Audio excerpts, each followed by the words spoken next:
recital. I don't know what to expect tonight, obviously, because this is my first time doing this. First of all, I'm a recent inductee. This is my first year. Congrats. Congrats is crazy. welcome.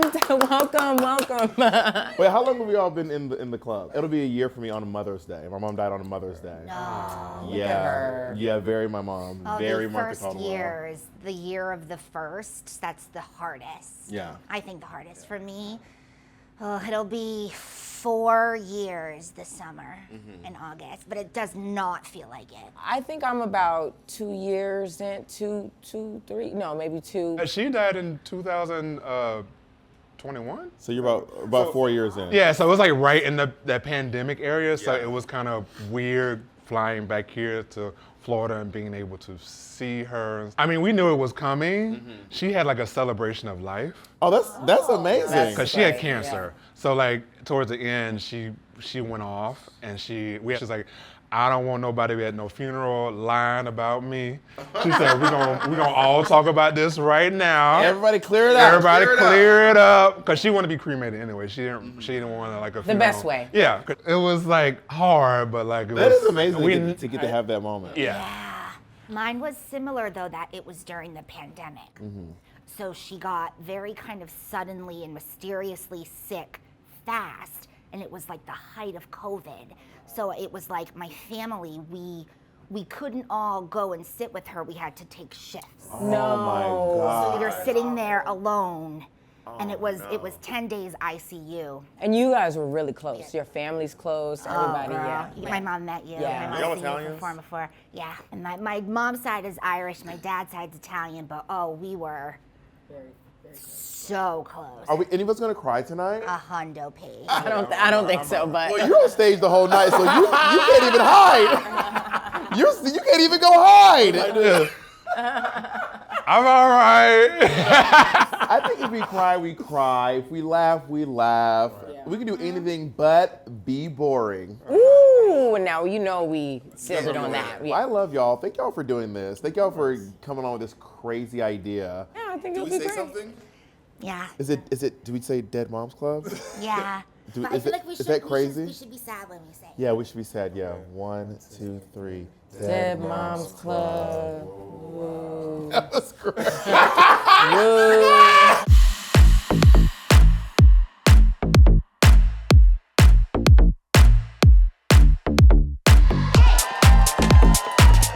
Please, welcome to the first ever Dead Moms Club. Now, please, welcome to stage. Your first comic is Christi Somers.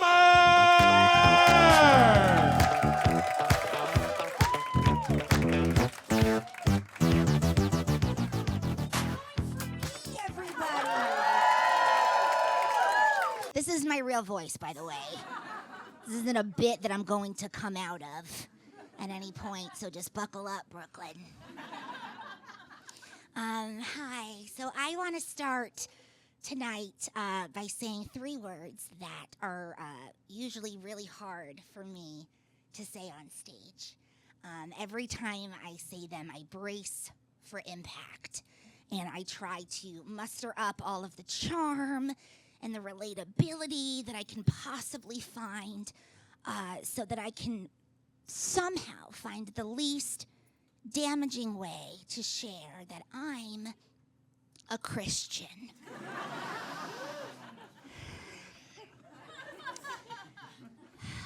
This might come as a shock, because I seem so normal, you know? And I'm also a comedian. My material used to be solely about, you know, like I once told a crowd of 200 people in Oklahoma City that just calls me like the oceans call Moana.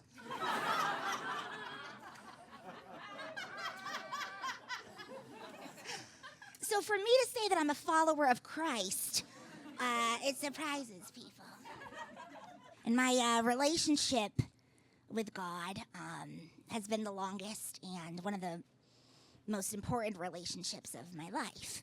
You know, like any relationship, it takes effort to maintain, and there's nuances And our relationship took a serious turn for the worst a few years ago when he killed my mom. Technically, he didn't kill her, but she is dead, and he didn't stop it.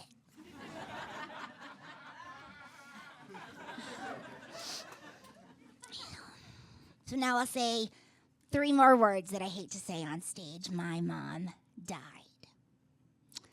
And tonight, the set is for her, and it's about her. So Lori Cello, it's my maiden name. Lori was really, really funny. She was so funny, and she was accidentally funny, which is really infuriating. You know, as a comedian who tries very hard to be funny with purpose and intent, you know. She's accidentally funny. Like, she's funny because she dropped out of community college because she couldn't find parking close enough. You know?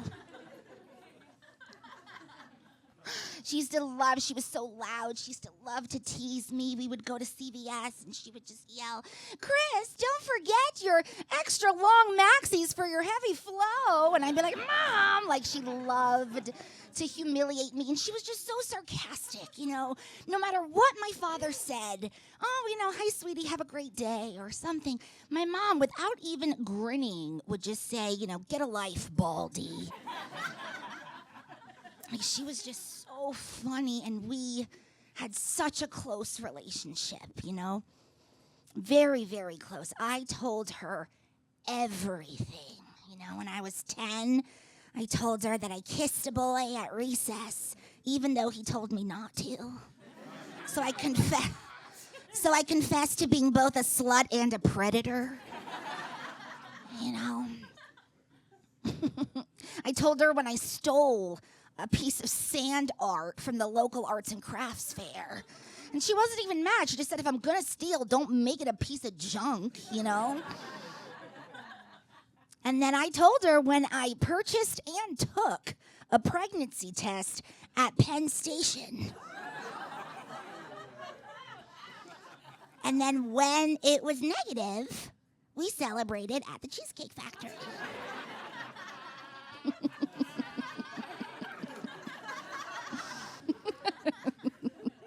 She smoked Marlboro Lights. One person. And that always surprised me, and not because I was warned about cigarettes in the DARE program, you know, but because her hair was kept a mile high by copious amounts of hairspray. Like, she was so flammable, I don't know how her cause of death wasn't fire. Sometimes she would smoke in the front seat of the car, but she'd forget to roll the windows down. Sometimes. Some of my sisters and I had to play our favorite game in the back seat, dodge the fireballs. You know, I always lost, and I have the scars to prove it. Laughter filled our home. We would both sing terribly for hours. And she was an awful singer. She was so bad. And I wasn't much better, but I had a lot of confidence. You know, but she sounded just truly terrible, and it always made me laugh. And you know, she was just so bad. She was so bad at singing, to the point where if, like, God were to come down right now and say, you know, Christy, your mom wants to see you, but she'll only communicate with you through song, I'd probably say, no thanks. You know?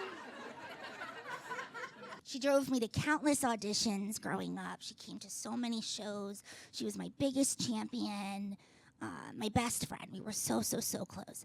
And every time I use past tense verbs with her, it just feels like this nightmare, you know? And so grief is, I always thought it was like sadness and pain, you know? But it's actually much worse. Much worse. You know, and I looked up the definition, and it's pain after a loss that's synonymous with anguish, agony, and misery. You know, that's intense. I don't think it's possible to understand grief until you've experienced it. You know, it's like that iconic MTV show in the 90s, Diary. It would start with that phrase, "You think you know, but you have no idea."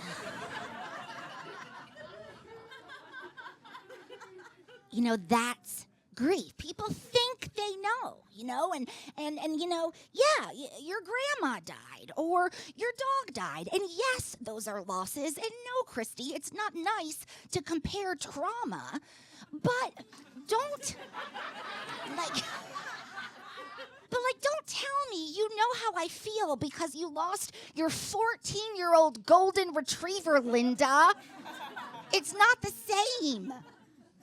I have never in my life experienced an ounce of the pain that I had felt when my mom died. It felt like my heart just got so heavy that it would just sink down to my feet. And with every single step I took, I was crushing the remains of the person that I used to be. Now, for a lot of people, grief is hard to talk about. Not for me. I can talk about anything. I have the gift of the gab. You know. Truly talk about anything. I'm really, really good at putting my feelings into words. It's like one of my special skills. But what I'm not good at is accepting things that I don't like. You know, I like to think that I can contribute to change somehow, you know, like not in like a delusional way, like I think I could solve a pandemic by singing Imagine on social media.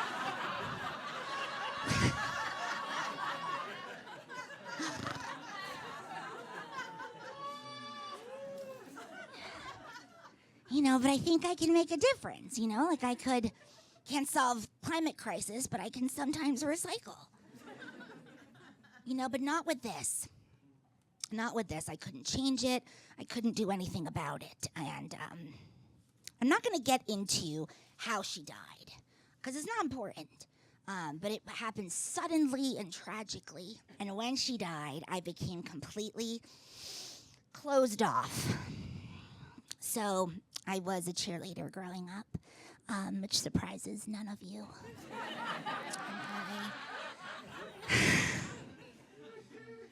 I was a cheerleader growing up, and there was this one cheer that we would do when the Patriots were playing defense. And it would go kind of like this. Shut it down, shut it down, defense, shut it down. And you guys are very nice. Very nice. That is what I did with my grief. Shut it down. Shut it down. I shut it down so hard. I did not want to live in this reality. So instead, I lived at Downton Abbey. That show was so much more than an award-winning 52-episode British costume drama. It was my life. It was my life. Okay, I didn't want to think about what happened to my family, so I just focused on the aristocratic Crawley family. Okay? I wasn't disassociating. I was busy unpacking the British hierarchy.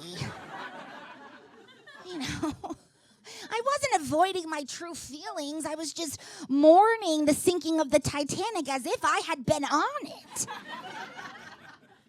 And if you had told me that I would have found consolation and a best friend in Maggie Smith's portrayal of a dowager countess, I wouldn't have believed you, but oh, how I did. My therapist called this avoidance, but I call it committing to the bit. You know? My friends and the people who love me, they helped too, I guess. You know, there was one thing that I kind of liked about that time, and I know it's fucked up to say, but I liked how nice everyone was to me.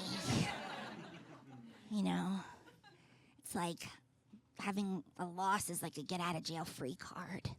You know, you don't have to be responsible, productive, or even nice. It's the Wild West. And I loved that for me. You know, I could have done anything. You know, no one had any expectations, and I found that very freeing. Like, I could have shown up at my husband's place of work and just mounted him like a majestic steed while I just uppercut his boss.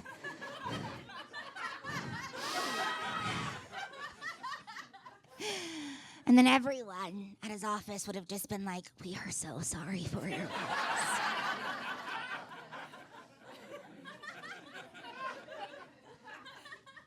Now, I have prayed my whole life, and when I say that I have prayed, I talk to God, or I write to him in this prayer journal I've had for almost 2 decades. Now, he doesn't talk back. I'm not a psycho, okay? But I believe that he can hear me. And when my mom was here, we connected over our shared love for prayer. And not only prayer, but also for angels. Yes, angels. Okay, God's sparkly little assistants. They're just flying around like little holy air traffic controllers, you know, just watching over our souls. And if at this point you're shocked that I believe in angels, that's on you. That is on you, okay? Because I told you that I worship a sexy sky carpenter who does magic. So you should have seen that one coming, you know? So my mom and I connected over our shared love of angels, and it brought me a lot of peace because I would think, you know, one day when she was an old lady and she would pass away warm in her bed, she'd become my angel. She'd be able to look after me and protect me and maybe even facilitate these little miracles here on earth. And that brought us so much comfort, you know? Only that didn't happen. You know, when she passed, I couldn't pray to her. It was like all my life prayer had been this direct line to Jesus, and it was like I was trying to call my mom, but I had the wrong number. And I would get so upset because all I wanted to do was talk to her. And I couldn't understand how I couldn't pray. You know, it's like because I talk to Jesus. And now my mom is up there with him in the kingdom of heaven, playing with my dead dogs. And I can't reach her? It's like, why? Why is this happening? And it's just like, it's like faith is supposed to be like this insurance. You know, like I have been paying into this policy my whole life to know that I have coverage when shit hits the fan. Right? I should be protected. And it's like my faith dropped me like Liberty Mutual. I couldn't wrap my head around this. And all my life I just thought that Christianity would help me. And the one time in my life where I needed it, it didn't. I would talk to my therapist and my pastor about this, and they would all say, give it time. You know, give it time. Time. Time. Time. Can you think of anything less helpful? time. Oh my God, out of here with give it time. It drives me insane. And it's like time has historically sucked. Like, do you remember when you were a kid in school and you would look at the clock and it was 8 o'clock? And then you would look 6 hours later and it was 8:04? And you're like, what the is this? Give it time. But time has grown on me.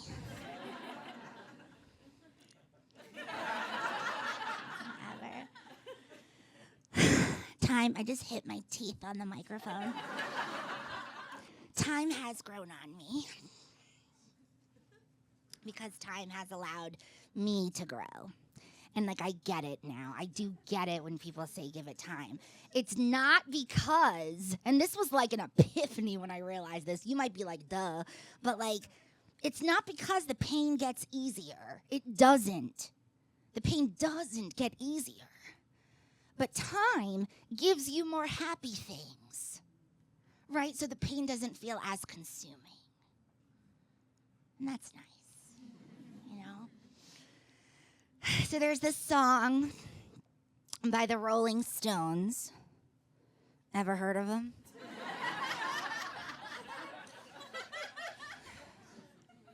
And it's called She's a Rainbow. I never really knew it before, but my mom liked it. And after she passed, it would come on a lot, and it would come on at these like random times, and I'd always kind of clock it. And then it would come on at these pivotal times. Like it came on the first time I went to visit her grave. And I don't like going to her grave. I've only gone a few times because I don't like to think that she's there, because she's not. But the first time I visited her grave, afterwards we got in the car and that song came on. And then the second/last time I've gone to the grave, there was a gentleman who was just by himself. I thought I imagined him. He was just by himself, and he just had a rainbow on his shirt. And I was like, oh. And look, that is kind of what people who have experienced loss, that's what we do. It's like, oh, this mic stand is standing tall like my mom. It must be my mom. You know?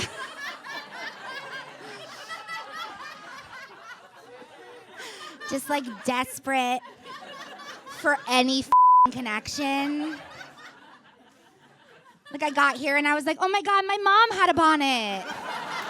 Like that's crazy. Like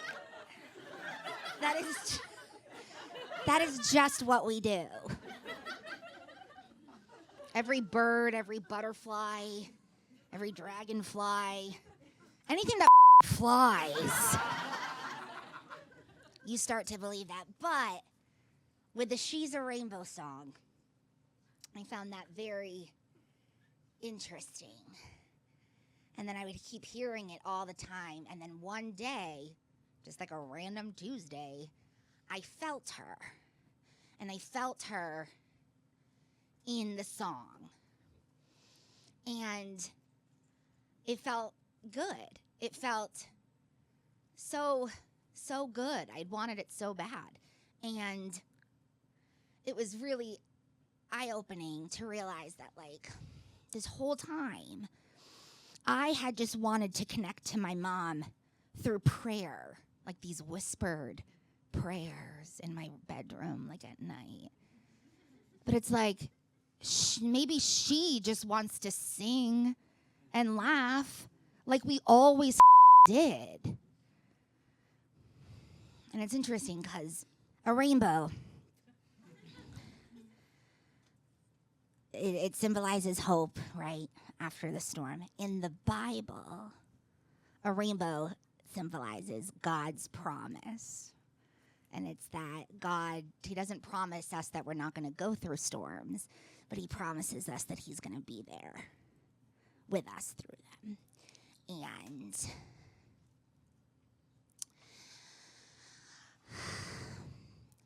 yeah, she was always there.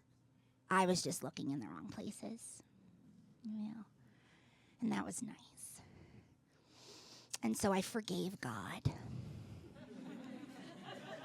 You know, we're cool now. And I know the truth is, is that my mom is everywhere. She's everywhere. She's in colors. She's in chaos. She's in laughter. She's in karaoke. She's everywhere. And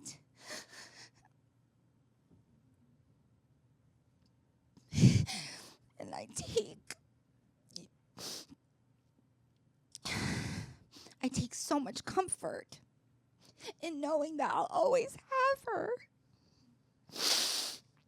And you all have been. It's really funny that I went first.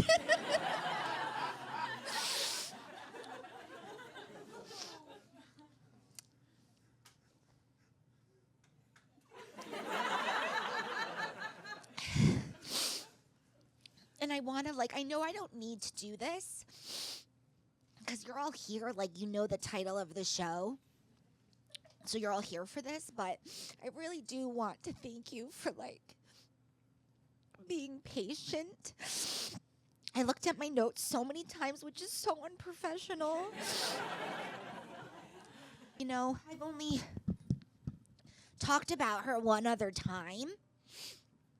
But if you've lost anyone, isn't it funny how it's you don't want to talk to anyone else about it unless they've lost someone too? Because it's then they get it. Thanks. I really appreciate it. And I promise, Sydney and Bob, they're gonna tell a lot of jokes. And I appreciate it. Thank you. Please give it up for Christi Somers. Isn't it such a blur, that whole, the week of the funeral, the wake? I was also on a lot of Xanax, heavily drugged. But it's an out-of-body experience. Did we all go to our mom's funerals? Yeah, I was in LA, and I was already depressed and sad and dead inside. So a friend had passed away, and then my mother passed maybe a couple months after that. So I was oh, everything's cursed this year. So I was in a relationship that was going through it as well, but my girlfriend came back from a movie she was shooting, and we drove all the way to Oakland from LA. And so just driving there, my girlfriend had never met my mom, and this was the first time she was meeting her. That car ride must have been wild. Oh, I was on the aux. I was keeping it up. What's the playlist driving down to a funeral? What is the playlist? A lot of SoundCloud lesbian DJ music, just sexy, sensual, floetry with Afro beats, just trying to keep it up. And then Sydney, Washington.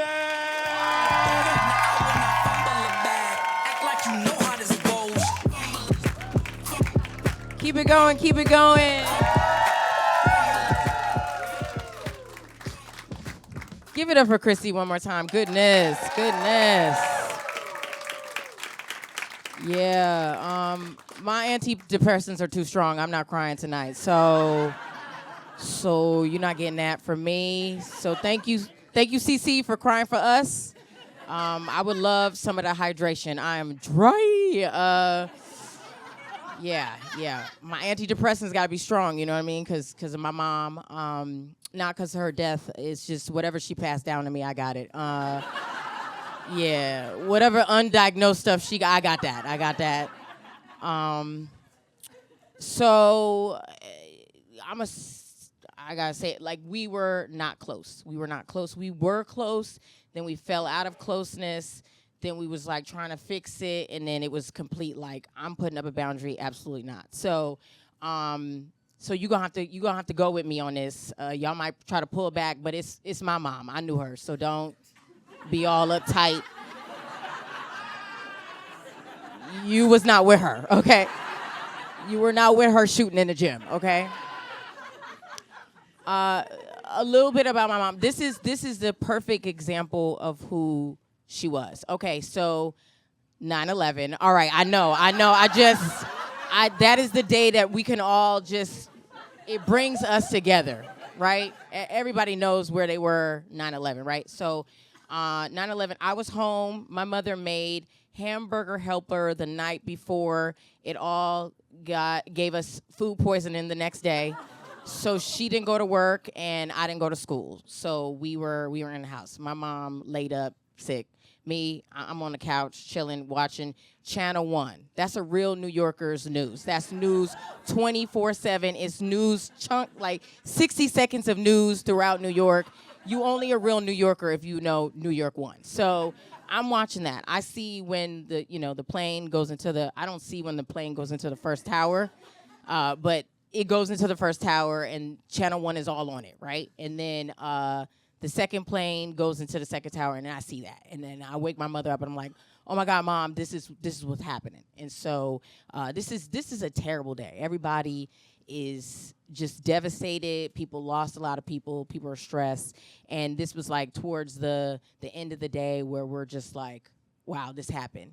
And so me, my mom, my brother, and my aunt, like, not my aunt, but another family member, we're all, like, gathered around.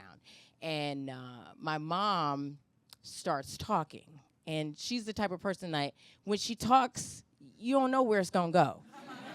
So she's like, it's crazy because your brother Jason was supposed to be in that second building, right? And we were like, yeah, he was. Yeah, he was supposed to be in that building. She's like, he was supposed to be in that building, but he lost his job.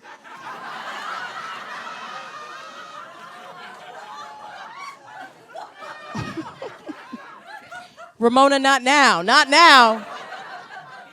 Yeah, he would have been in the building if he had a job. But that was last year he lost his job. He still don't have a job. Did you want him to be in the building?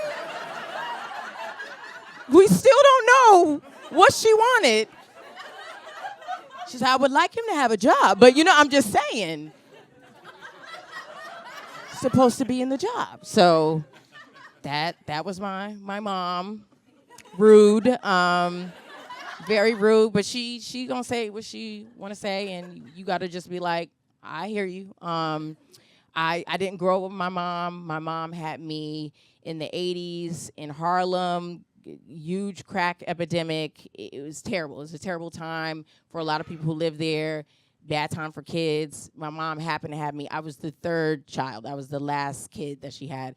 And later on she told me she didn't want me. She didn't want me. And but my brother and sister begged her to have me, and so she had me. And then 2 years after she had me, she was like, psych. And so yeah, she said psych. She gave me to my great aunt and my great uncles in Oakland, California, right? And my mom was like, yeah, I don't think I could do this, and which is honest. I think we need to be more careful with mothers' emotions and how they feel. Like, it's hard. It's hard. We judge mothers based off what they do, but then we'll be on a plane with a bad kid, and we're like, oh, you need to leave that kid. Like, I see why mothers be dropping them off at the fireplace. Like, it's a lot.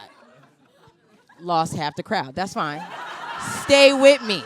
Stay with me. We're going to get to where we need to go. I think Ramona is, like, coming out of me. But so she gave me to my relatives, that was nice. Thank you so much. I'm still in the family. But they were, like, 65, close to 70 years old. So they was on their way out.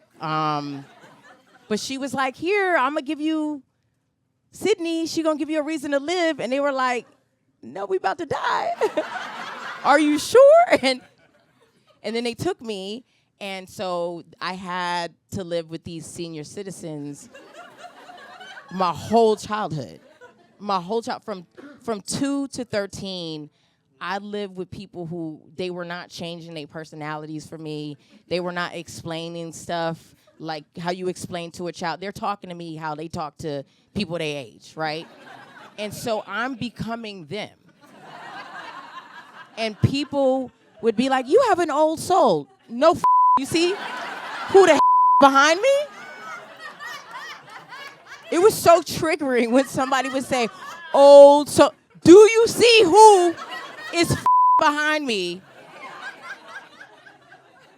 The Three Stooges.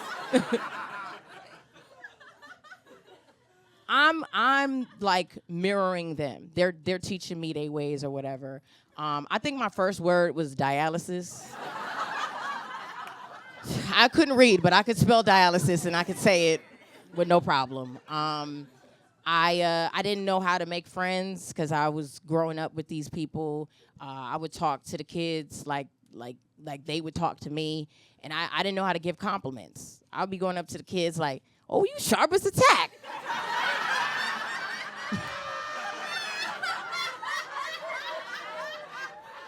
Yeah, Kevin, you casket ready. What? Did you just tell that little boy that he looked good enough to be dead? Like, what the I would act like my auntie, like, all day, every day. People would ask me, "How you doing, Sydney?" I was like, "Oh, well, wouldn't the good Lord take me?" It's like, what is this Christian Eeyore just messing up the vibes? Like, we trying to have juice time. She reading scriptures. It's like, yeah, I didn't have no friends. But I'm living with them, and they're doing the best they can. They're really providing. You know, I had a roof over my head. I had clothes. I ate every day. I mean, yeah, I had a lot of sweet and low. Lot of sweet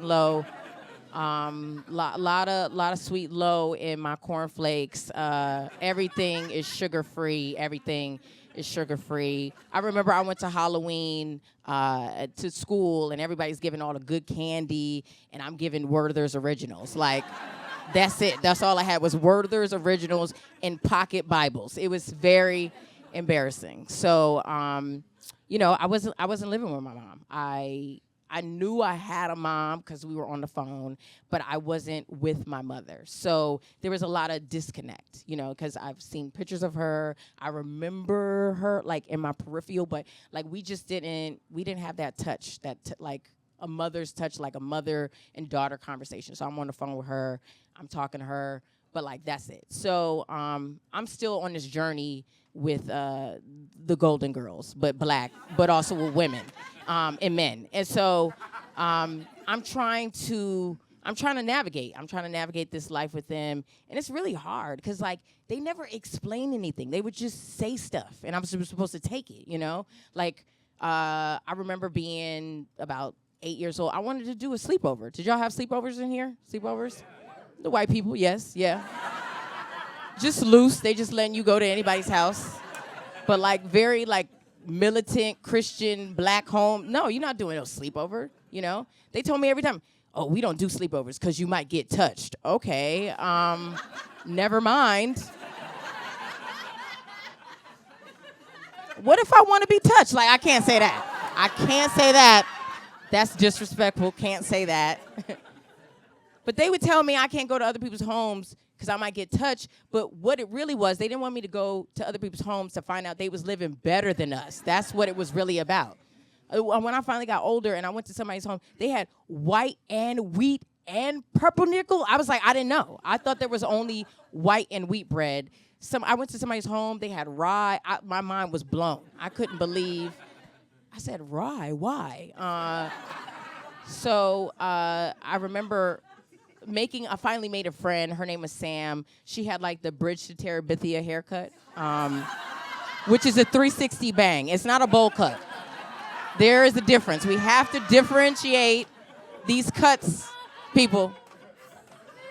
Bridge to Terabithia cut, it got, like, some sway to it. The kid is going to have good fruit snacks, know how to double dutch. A bowl cut, they shooting up. So that is different. It's different. So I make friends with this girl, Sam. She's wearing, like, windbreakers. She's white.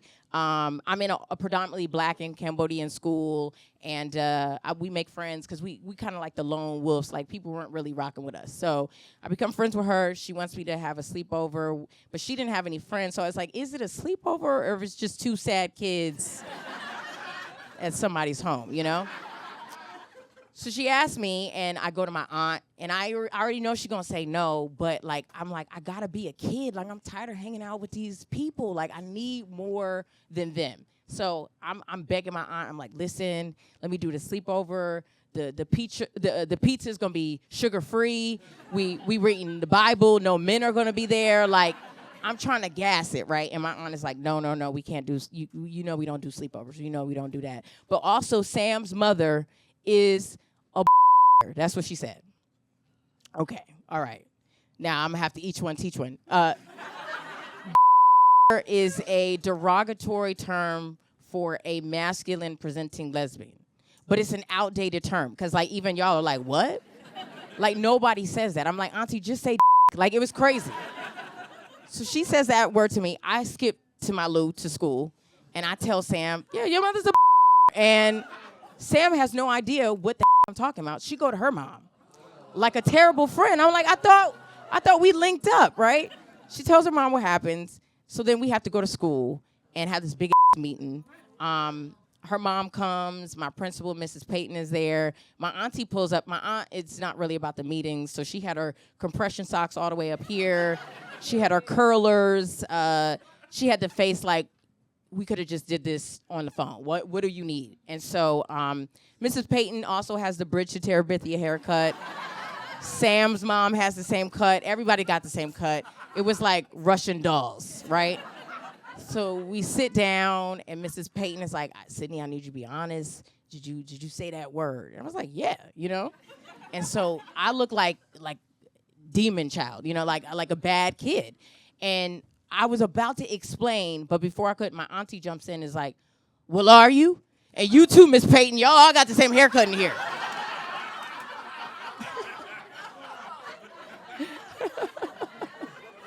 So Mrs. Payton is like, oh, homophobic Sojourner Truth is the reason why the baby is saying this word. It's not her fault. It's not her fault. She just passing it on. So I'm saying this bad word. I get in trouble. They don't know how to put me on punishment ever because they don't have the strength to beat me. That's what it's really about. So I'm constantly getting into things. I'm also not with my mom. Again, like I'm gonna get to my mom, but it's not a lot. There's not a lot because I was mainly with them. And so the next thing that happened, because they wouldn't let me have friends, I'm just hanging out with my cousins all the time. I'm just with cousins. I'm going to church. I'm watching a little bit of Sailor Moon. Like, just Sailor Moon, right? But Sailor Moon was kind of slutty, just a little bit. Just a little skirt, the pigtails, fighting evil by moonlight, winning love by daylight. She kissing a lot, right? And so I'm watching Sailor Moon. I do like Sailor Moon, right? So I start, kissing my cousins. Anybody else? Anybody else? All right. I lost the room on kissing cousins. Wow, I should go to Alabama with this because it's clearly not a Gowanus crowd. This would kill in Alabama. I know it would. There'd be 3 people in there. I'm with my cousin right now. It's my right. I kiss my cousin. I kissed my cousin Kevin 3 times. Yeah, you got to do it 3 times to figure out if you like it. By the 3rd time, I was like, aesthetically, Kevin not really my thing. Like, his breath was hot. He always had crust in his eye. It's like, yeah, I deserve better. It had nothing to do with him being my cousin. So, they said in the Bible, love thy cousin. No, it's not love thy cousin. So I stopped kissing my cousin. Kiss my neighbor, okay? Bible did say love thy neighbor, right? My neighbor was a girl, and she kissed me, actually. Okay, you see that? But she kissed me, and kids, I was like 9 or something. Kids were not sexual. Like, it wasn't, it was just like a thing that happened. And like, I don't know what any of this is, but I was like, oh, this feels better than kissing my cousin, right?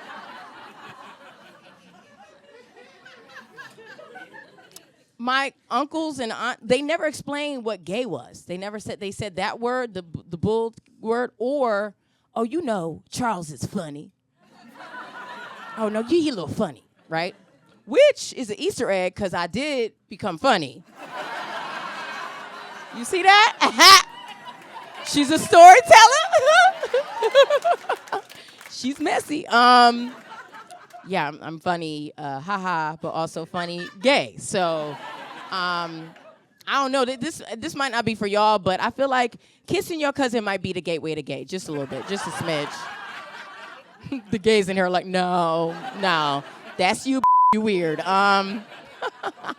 So I kiss my cousin. I'm saying bad words. I'm also stealing. I steal. I steal money because I was an usher at the church.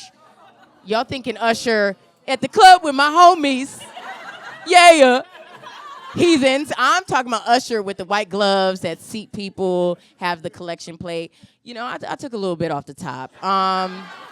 Yeah, I was taking money from the collection plate because I was like, when am I going to get paid, you know? I'm doing all these gigs at church. When is the Lord going to pay me?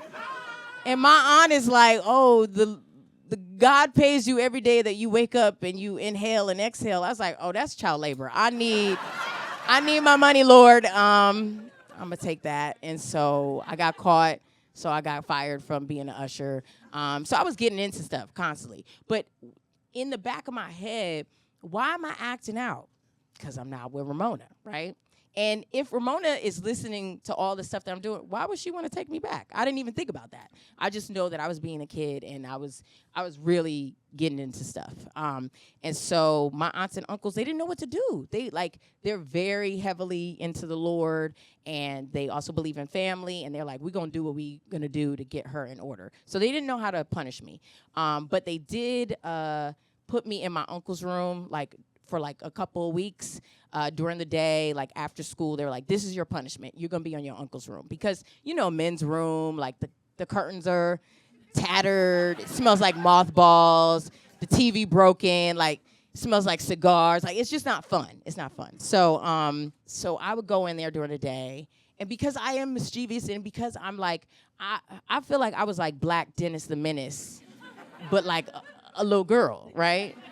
You gotta have space for little girls to do wacky shit, We always see little boys doing, so you're like, boys will be boys. What about a girl who has mother issues, living with these old people?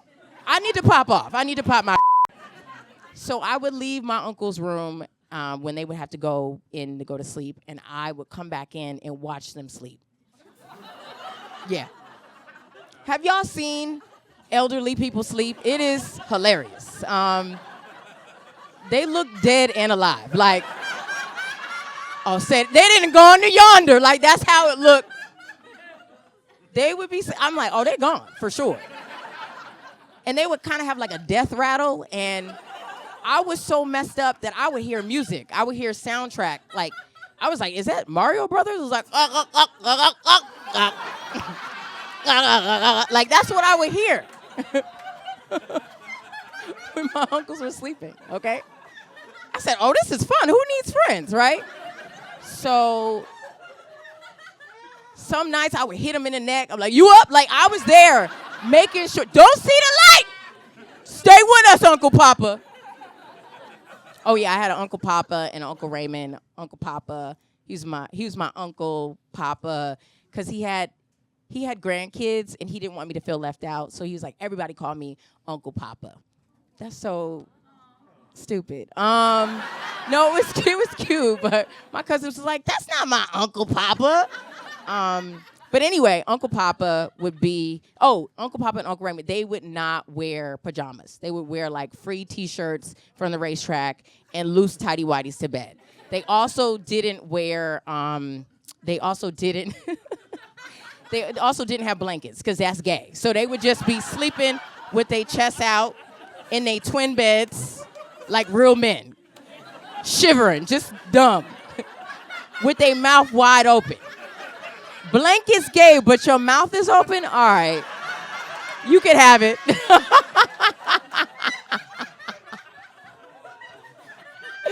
So Uncle Papa's pee-pee would fall out.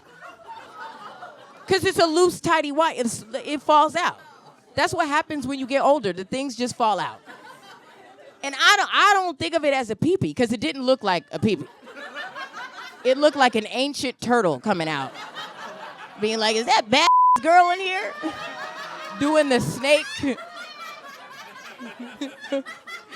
Uncle Papa's dead to the world, is alive. And so I see the pee-pee, and I'm like, oh, game time. So I start throwing stuff at it. I start throwing dimes and trash. I'm throwing anything that I see on the floor at his pee-pee. And he's gone, right? Is fighting back. It's like Venus and Serena. Like, I'm playing tennis with his pee-pee. Love, you know? It was like my first Atari, I swear to you. Like, I said, I don't have friends, but I have Uncle Papa's pee-pee. So then I do this for like a week and I get bored, so I got to get to the next level. And it falls out, and I come from under the bed. I get a number two pencil, and I stick him in the urethra. And then I roll under the bed, and then there's a mirror in front of the bed, so I see everything. So he gets up like one of those wacky inflatable things in front of the car wash. He yells, "Somebody touch my d-" And Uncle Raymond wakes up. He's like, "You ain't got one of those." And then they start clapping, and we had to clap on, clap off. So everybody, my aunt runs in. Well, she don't run, but she come in. And he's like, it seemed like he's having a stroke because they don't know where I am. So he's like, she touched my. And they were like, what? Like, he's literally, he must be passing away. And so he keeps saying it. And so I was like, I got to clear my name. So I come from under the bed. And I was like, I did not touch it. I poked it.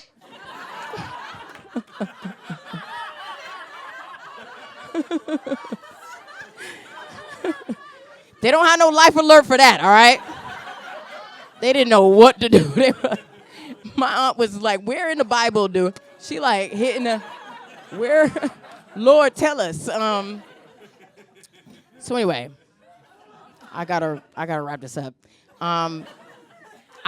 Later on, my mom, we fall out. We have a big falling out because one, I'm gay and I'm doing my like what I want to do, and she didn't like it. She didn't like it.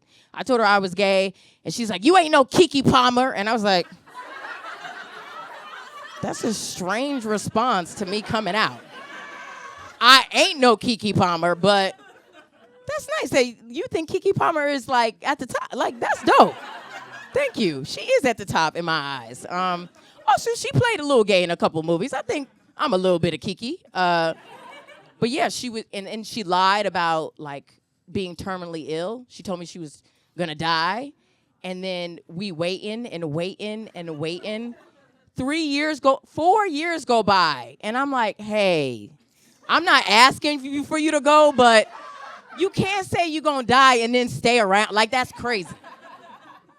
So my mom finally passes away like 2 years ago. And it was wild. It was wild because I just was like, this is my time at the funeral to speak. But I didn't speak because I was like, I don't deserve to talk about her because I don't have a lot to say. Like I have that 9/11 joke and that's it. But I missed my opportunity to talk about my mom. Because I was like, I don't deserve. Because I see people talk about their moms all the day, their Mother's Day, they post pictures, they gas up their mom. I can't do that. I can't do that. So I said, y'all got it for the future. But what about the people who are like, I did have a mom, but I didn't, so I don't have I don't have any words at all. Like I can't say anything. I was silencing myself.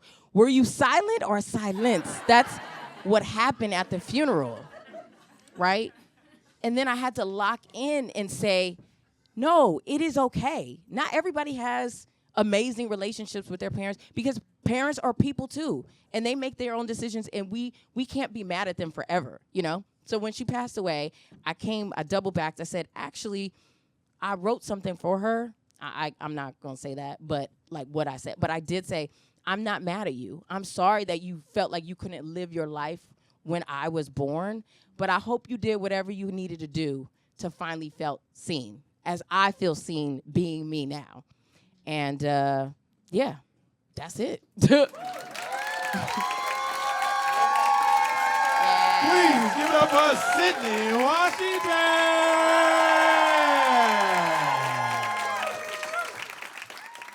think that what was great about mine, I guess, is like we had in-home hospice. Yeah. So like, and we were watching I'm watching TV.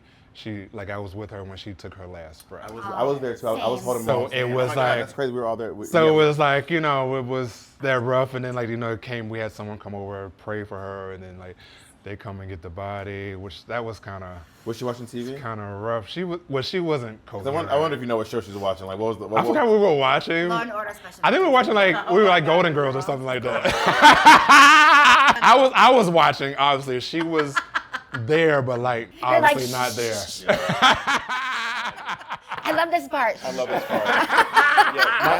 I was the one there. It was me and my uncle in the room, and we were the only ones in the room because we were all like, it was all like waiting for it. The doctor was like, when the doctors were like, baby, she's not making it. And I'm like, you don't know my mom.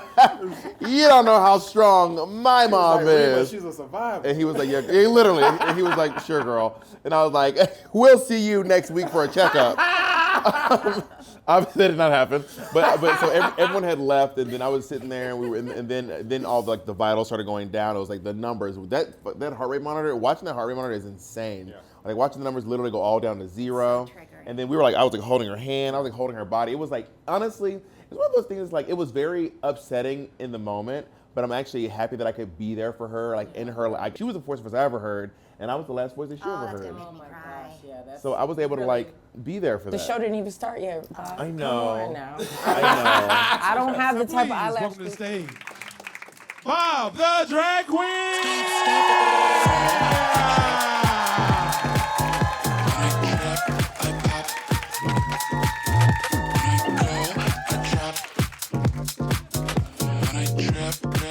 Thank you. I wrote something down because I wanted to talk about this real quick. Lori, Ramona, and those are their mom's name. My mom's name was Martha.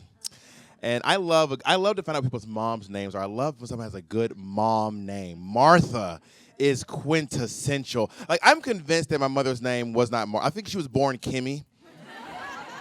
And then she gave birth to me. They were like, Martha's more fitting in this situation. I'm a real big. I want to ask, who here is in the Dead Moms Club? Who here is in the Dead Moms Club? Okay, work. There was one person who went, woo! That was Sydney. Sydney was like, good. Sydney, I want to validate you. I used to live in Alabama. I did kiss my cousin. I want to go ahead and validate you. I ain't even gonna hold you. My cousin's probably watching this like, tell it my business. I'm not gonna say which one. Angela,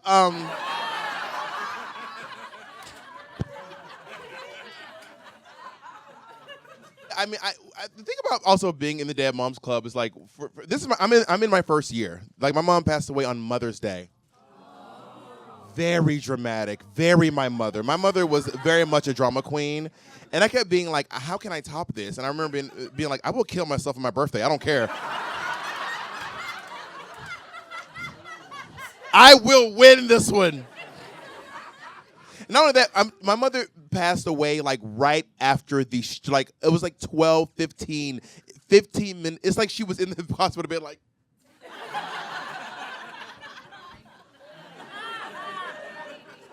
did her final death drop on us?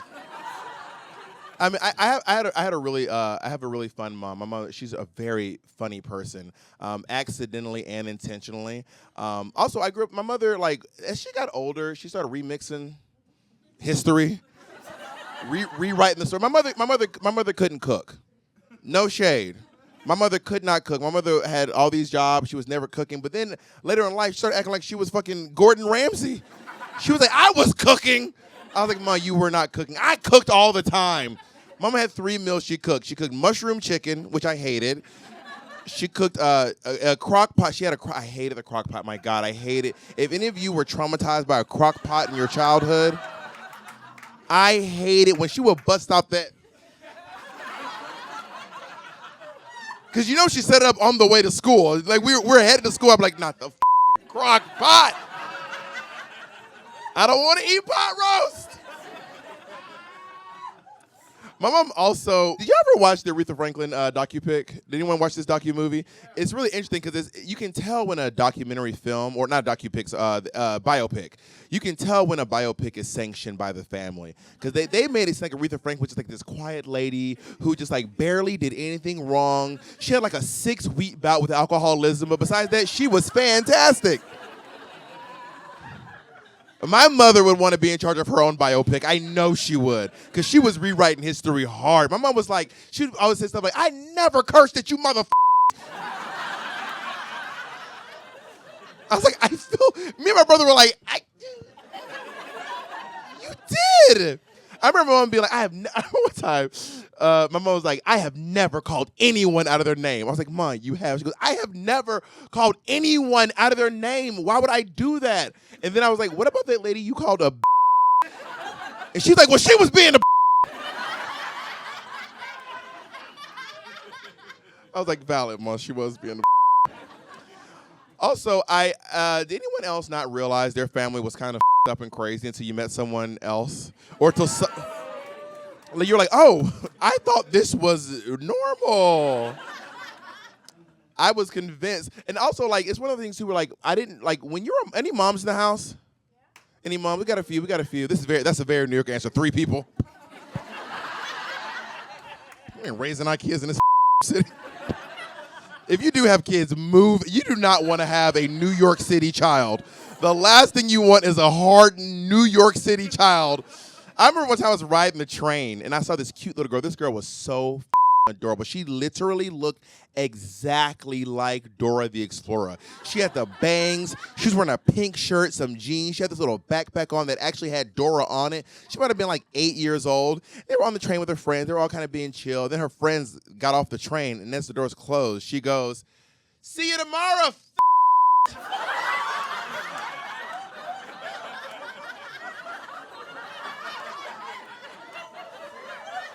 That's who you're raising in New York City. That's who you're raising in New York City. Yeah, I had my mother would my mother was really, really funny, really like so like intentionally and unintentionally. I'll never forget this one time. So my partner is from all over the place, New Jersey, North Carolina, and he's but his family's from Long Island. Like a Jewish family from Long Island. And I grew up with a black family from the South. My mom's from Mississippi. My father's from Alabama. My daddy, Alabama. My mama, Mississippi. And I'm from Georgia. I was raised in Georgia, Alabama, and Mississippi. And a lot of the stuff that I thought was really normal, I found out when my partner would be sitting in my home being like, what the is happening? So one time, this is one of my favorite stories. This is like probably my favorite story of my mom of all time. My Uncle Steve had recently been shot. This was his 3rd time. Not that day. Over the course of about 30 years, he'd been shot several times. She's like, what the is going on with your family? I'm from Atlanta. So my Uncle Steve got shot in the chest and in the arm. And I remember when I got Jacob can corroborate this story. When I got home, he handed me this Ziploc bag with this little metal thing in it. And I was like, Uncle Steve, what is that? He goes, oh, it's the bullet they pulled out of my arm. And I said, oh my God. And it still had like cloth attached to it, like cartilage. It was a very dirty bullet in this hazmat bag. And he handed it to me. He goes, I want you to have this. And I said, you don't want to keep this? And he responded, I have one with me. And tapped his chest where he had also been shot. So my Uncle Steve, he's a very, very emotional person. Understandably so. He's very, very emotional. And he was in the kitchen, like, cooking. This is, like, maybe, like, a few days before Christmas. He's in the kitchen cooking. By the way, if you were not raised Jewish, having a Jewish partner is so great for Christmas. They're like, I'll come for Christmas. We ain't fucking doing nothing. So he's in the kitchen cooking. You know, it takes a lot of energy to stir for this many people. And then he's wearing a white T-shirt, and you can see a red stain start to pool out of his gunshot wound. And my Uncle John, who is nutty. I don't mean like, girl, you so crazy. I mean like institutionalized multiple times. Multiple diagnoses, nutty as squirrel turd. So my Uncle John is really that he's bleeding. And my Uncle Steve also, he's a big guy. He sweats profusely, right? So he's sweating and bleeding, literally blood and tears. And then my Uncle John John's like, man, get the out the kitchen. That's nasty as man. Get the out the kitchen. This crazy. And then so my Uncle Steve, he's very sensitive. He's my gay Uncle Steve, my gay one-legged Uncle Steve. So he starts crying. He's like, he cries and he runs to the garage where he lives in the garage. I know. I hear it now. I hear it now, but I couldn't see it at the time. I couldn't see it. There are rooms available in the house, but Uncle Steve wants to smoke. He likes to smoke cigarettes, so he has this smoke den in the garage. You open it up, a whole cloud comes out, just cigarettes. He goes to the garage to cry. And my mom goes to John is my youngest uncle. He's maybe like 7 or 8 years older than me. He's like maybe 45, 46. So my mom, and he might have been in his 30s at the time, my mom goes, John, you can't do that. You got to be nice to Steve. You know he's sensitive. He just got shot twice. He still has a bullet in him. You have to be nice to your brother. And my Uncle John goes, okay. He listened to my mom. He only listened to her. Okay. So then Uncle Steve kind of, after literally putting literal blood, sweat, and tears into our pasta, he comes back and we're all sitting down and we're watching TV. And my mother, she had pretty bad posture at the end of her life. My mother got really small. She had kind of a hunch, and she would like sit in the chair, and she had these oxygen tubes in her nose, and the kind of like, anyone here know anyone on oxygen? So there's like continuous flow. Continuous flow is like it's just always flowing, but then you get on the tank and it goes like every time you breathe. So she'd be like. So we're sitting here watching, Law and Order, and we're all. They're trying to solve the crime. I don't even hear it anymore. I'm just so used to it now. It's just part of who I am. I never hear it. My mom was on this oxygen, and my nephew would always be like, Grandma, I can't find you. She'd be like, follow the cord. She's like, there is no reason you should not be able to go to the cord. I will be on the other end. If I'm not, call the hospital. So we're sitting here watching Law and Order. The show's going on. And then all of a sudden, this one guy is in a shootout with the cops, and they shoot him. Just poof, poof, poof. This guy's getting, how they're doing a slow motion on TV. And we're all sitting around, and then my mom just leans over to me and Jacob, and she goes, there go your Uncle Steve.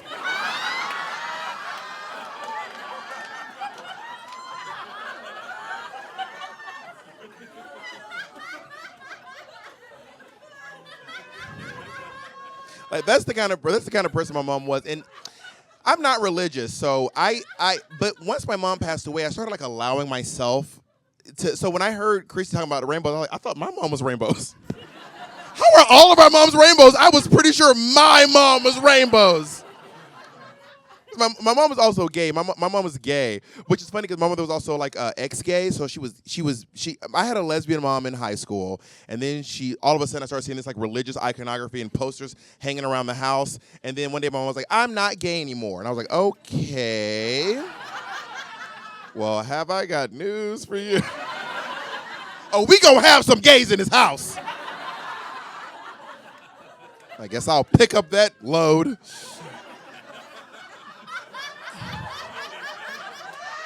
I said what I said. And then years later, this was like in high school, my mom, she told me she wasn't gay anymore. She told me she was gay in like elementary school. Then I had a gay mom. Then she wasn't gay anymore. And then we were in Mississippi at the family reunion. And you can imagine how messy my family reunions are. My mom was sitting in the back seat with her little bad posture. We were just driving around. And then she just tells me and Jacob, she just goes, I think I might still be gay. And I was like, no, Mom. That's how that works.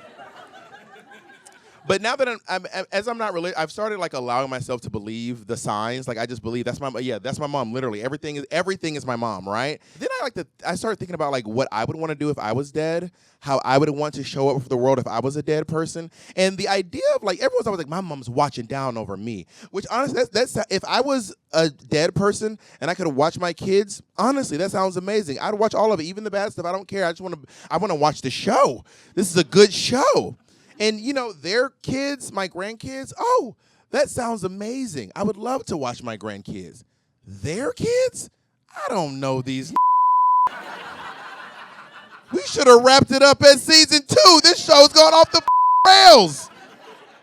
It was also really hard for me to realize that my mom, as you get older, you realize your mom's not right about everything, which is a really hard concept, especially when you're a mama's boy. When my mom knows more than all of your moms.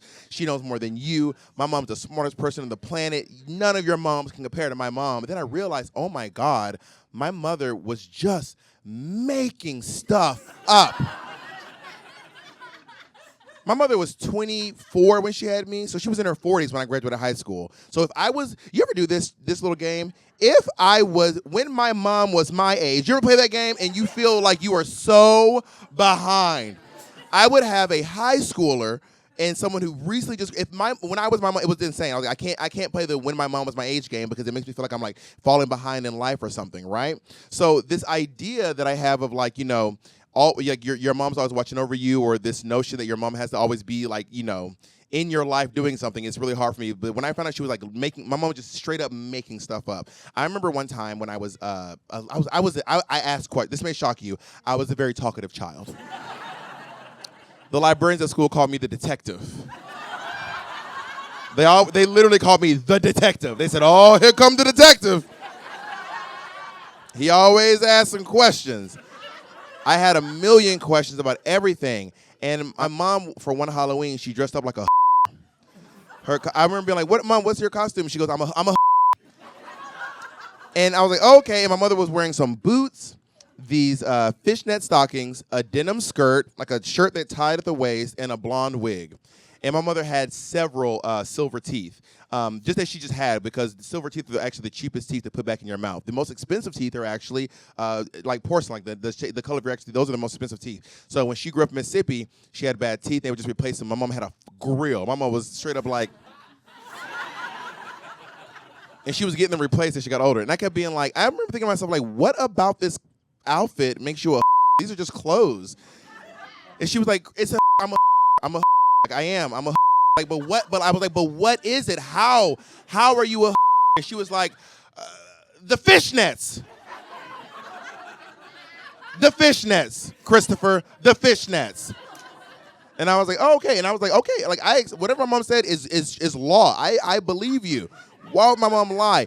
Do you know I was like 19 years old before I realized that was made up? Every person I saw wearing fish, I was like, look at this. Look at this. I know what you do.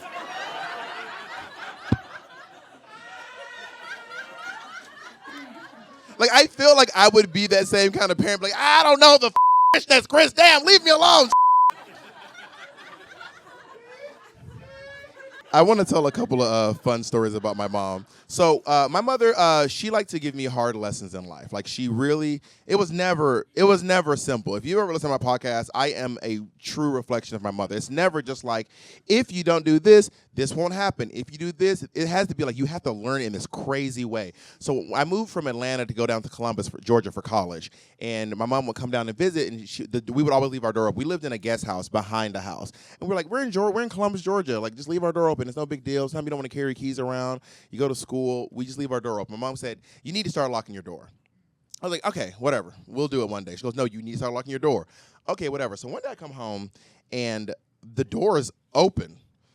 Like, the door is open. The dog is gone. My TV is gone. All the furniture is pushed down on its side. So we walk in, we're like, oh my God, someone robbed us. This is crazy. So I'm like calling my room. I'm like, we got robbed. We need to figure out what's going on. We got robbed. I'm like freaking out, and I run outside. My mom goes, well.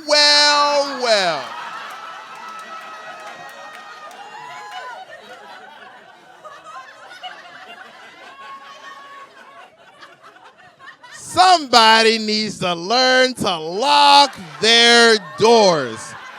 With my TV in her arms. That's crazy.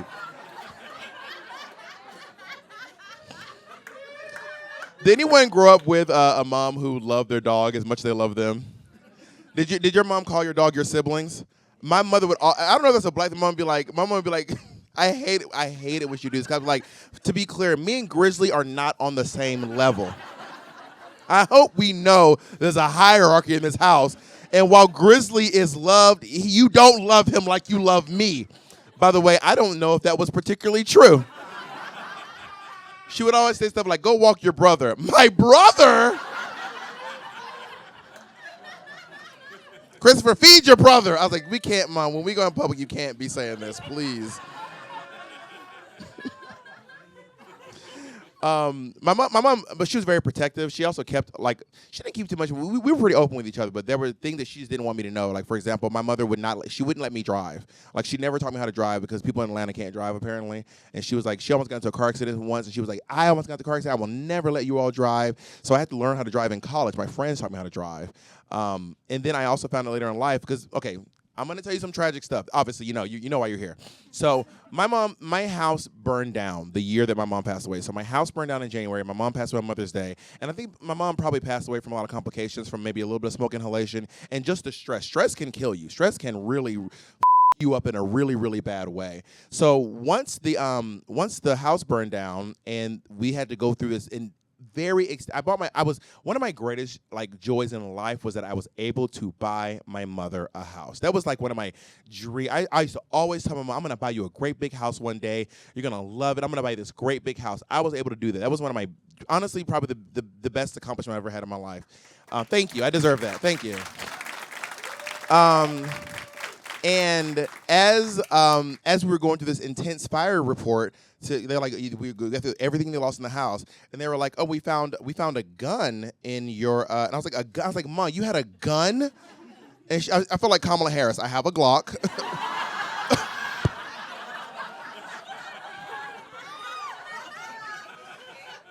And then she would respond she goes, of course I had a gun. I was like, Mom, I had no clue. She goes, I was a single black mom of like what do you think? How do you think I was getting people away from the house? So then I had this vision of my mom outside, you know. Yeah.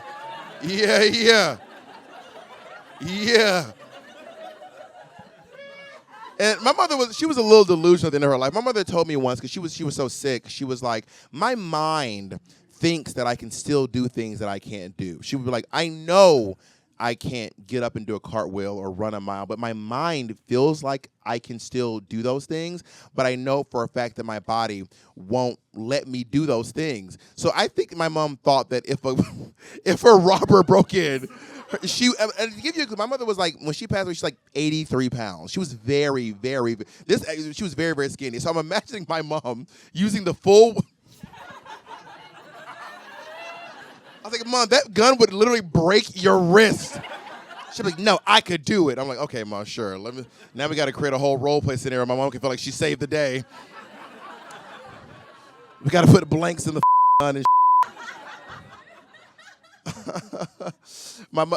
I started I became the provider for my mom later in life because she couldn't work anymore. And then, has anyone here ever had to take care of their mom before? Doesn't it change your whole relationship? It's completely different. And what do you do when you catch your mom lying? Like, how do you deal with that? Like, we be at the doctor's, right? Now, my mother, my mother wasn't a big eater. I've actually never seen my mother finish a plate in her life. I was that kid who, my mother would order food. We would go to McDonald's, and she would order a Happy Meal, and she would eat the Happy Meal herself, give me the large drink and the toy, and I would eat her meal. Like, it was always one of those things. So we're at the doctor's office, and they'd be like, Martha, are you eating healthy? She'd be like, oh, I'm eating super healthy. And I'd be like, And she'd be like, yeah, I just had like some greens. And I'd be like, what's on the greens? Mom, what's on the greens? She'd be like, just a couple of collard greens. How do you season the greens, Mom? How do they season the greens? You know, with a little bit of salt and butter, and there's a ham hock in the greens. So like I'm in here like straight up snitching on my mom, right? And we'd all like do these things. We'd run errands where we would, where my mother she had like a little scheme, right? She could get all of her unhealthy stuff, but if you get it from different people, right? So she's like, I don't want to eat unhealthy. All I want is just I know I'm diabetic, but if I can just get some lemonade. All I want is lemonade. I said, you know what, Mom? Lemonade's not that bad. There's nothing wrong with drinking lemonade. It's perfectly fine. You're following everything else. You're taking your insulin. It's great. Then she go to Justin and be like, I'm just trying to get Oreos. Everything else I eat is perfectly healthy. I just want some. And Justin's like, it's fine, it's fine. Go to Uncle Steve, be like, I'm just trying to get fried chicken. So we come back. My mom has a whole unhealthy meal. We're like, where did you get this? And my mom also, she was a big part of my work in my, not a huge part, but like I would talk about her all the time. If you hear, you probably heard me talk about my mom a lot. And there was this, y'all remember when the WAP video came out? I was like, I want to film my mom reacting to WAP. The video is still on YouTube. You can watch it right now. So we set it up. We had the people there with my mom on camera, and we was like, Mom, we're gonna watch WAP together. But obviously, my mom. This is something I learned from working with moms in TV. Moms, y'all be fronting in front of the cameras. We know, because you don't want to think you're a bad mom. You're like, I can't have anyone think I'm a bad mom. I have to come off as a good mom. And I think that's actually the pressure that society puts on you. It's not even you, but you do the smallest thing, and they'll be like, bad mom. You're a bad mom. You know what I mean? So we're watching WAP together, and my mom is acting like she's the dowager countess. Oh, dear. My word. Meanwhile, my mother's from Corinth, Mississippi, okay? And she's like, oh, certainly. Also, I love the mom. She called Megan the big one. That used to. She'd be like, I like the big one. I was like, yeah, because you're a lesbian. Because you're a lesbian. But she wanted to seem really accepting and really sex positive and sex forward. She was like, I just love that they're expressing themselves. And I think it's really nice that, because when I was born, black women couldn't even vote until 2 years after I was born. So this is amazing that these black women feel the ability to, express themselves. As soon as we turn the camera, she'll go, oh, those girls with some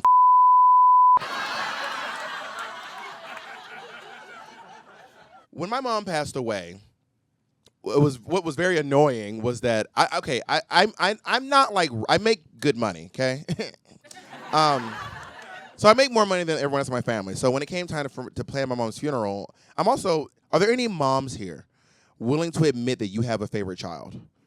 They're not here. Your kids aren't here. I won't rat you out. Come on. Well, anyway, I was my mom's favorite child. She never said it, but when you know, you know. And your kids know which child. They know who's the favorite. They know. You don't have to say it, but I was like, I'm the favorite. I know. It's nice to be the favorite, right? So I paid for everything at my mom's. I planned the whole thing, the whole funeral. And it was so annoying because the name of the funeral home was Willie Watkins Funeral Home. I was like, this sounds silly. Y'all better not do no goofy at my mom's funeral. Willie Watkins Funeral Home in Atlanta, Georgia. I was like, y'all gotta work on the name. Y'all gotta work on the name. And of course, when the bill came, everyone looked at the table at me like, I was like, I'll pay. It's not a big deal. And I had so me and my uncle John, we have a pretty contentious relationship. He does this thing when he's stressed out, he just fakes his death. He's like, I'm too stressed. I'm dead. I'm dead than a mother. So like one time not just his death, he will fake anyone's death. So one time I remember I was in like 7th grade maybe, and he was living in DC with his girlfriend, and he moved back up, and he was like, my girlfriend passed away. It's been a really rough time. Can I come live with you all again? And my mom was like, of course, John, you're my youngest brother. Absolutely, come live with us.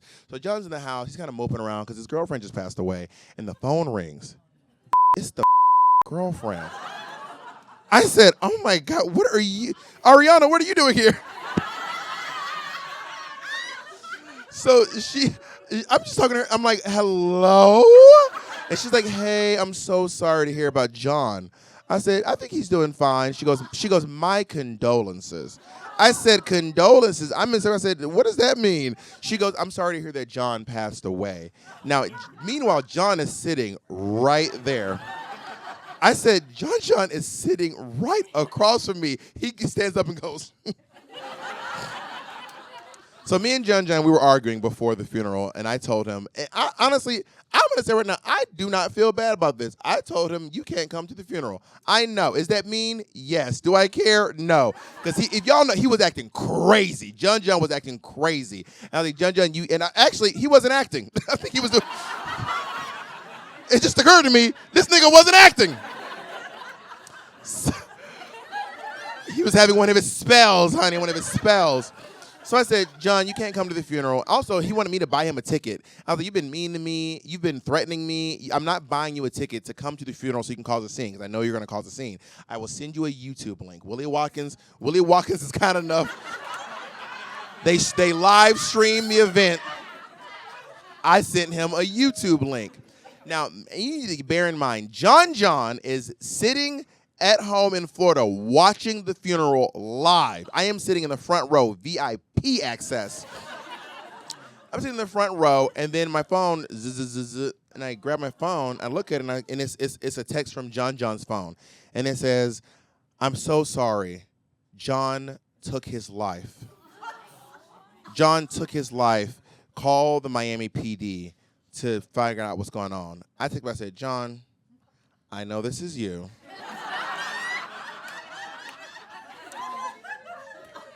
Please, just not today. Not at this minute today. He takes back and said, it's not me.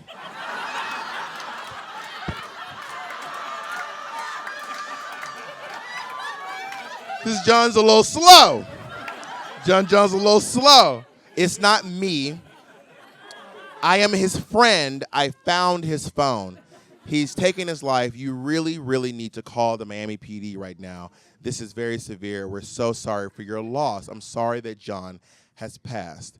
And I was like, so you're really dead? He was like, I'm really dead. I said, listen, John's friend. I said, what's your name? And then the three little dots were going for like 8 minutes. He was like, I didn't think about this. He was like, I can see him like trying out names like, no, that's too close to my name. Jim, way too close. No, I need to get off the J's. Craig. This is Craig. I'm his dear friend, and I found his phone. How did you meet him, Craig? Again, the dots are going crazy. He's like, we met at the hospital. I'm so sorry to report that. Mind you, I am sitting in the front row at the funeral doing this during the service, right? And then it just got so far that I said, if John is really dead, send me a picture of his dead body.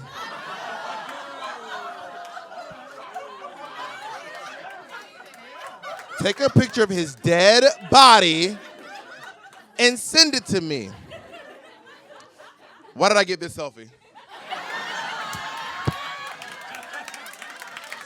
All right, thank you all so much. Thank you. Give it up about the drag queen!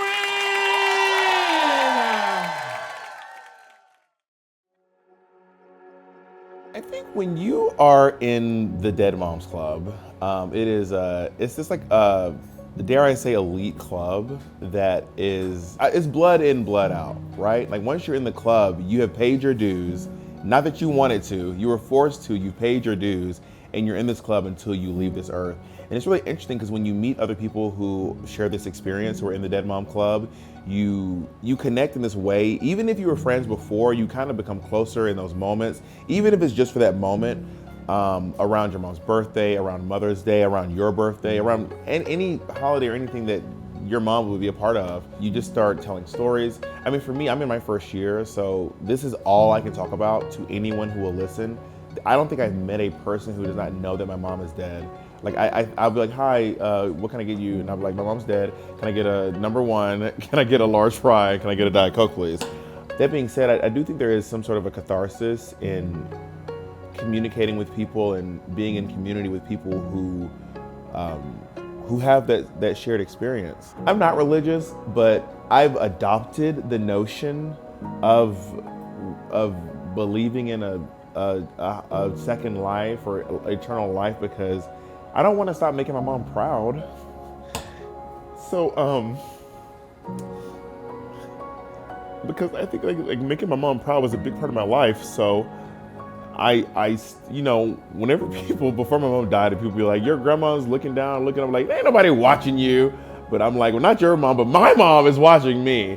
even though I don't believe in those kind of things. So I allow myself to believe in the supernatural and the religious and the eternal life things because, you know, as a mama's boy, a big chunk of my life was just making my mom proud. I connected so much of myself to trying to, you know, make my mom proud all the time. So I still do that a lot in my life every day. And I think that this show is another extension of that. If you're watching this, especially if it's Mother's Day and you're watching this, I just want you to know that you are not by yourself.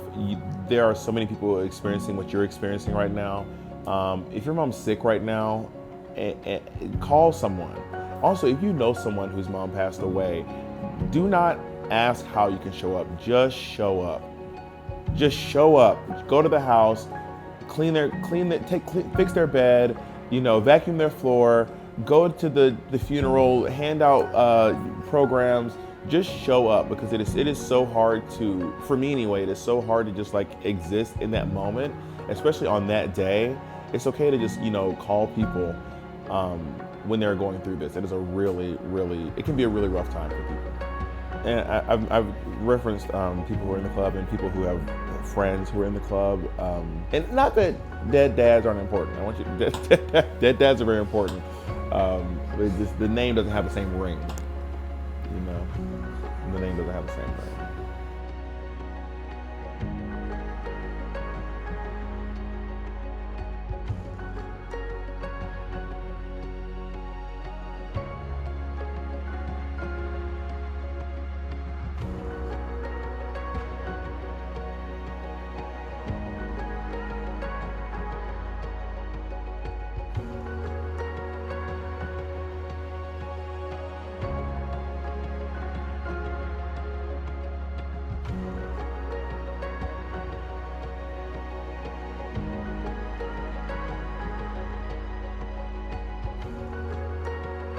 I really can't get out that much to see him, but I look at all his YouTube. And when he was at that premiere, and he was twirling, that dress came out.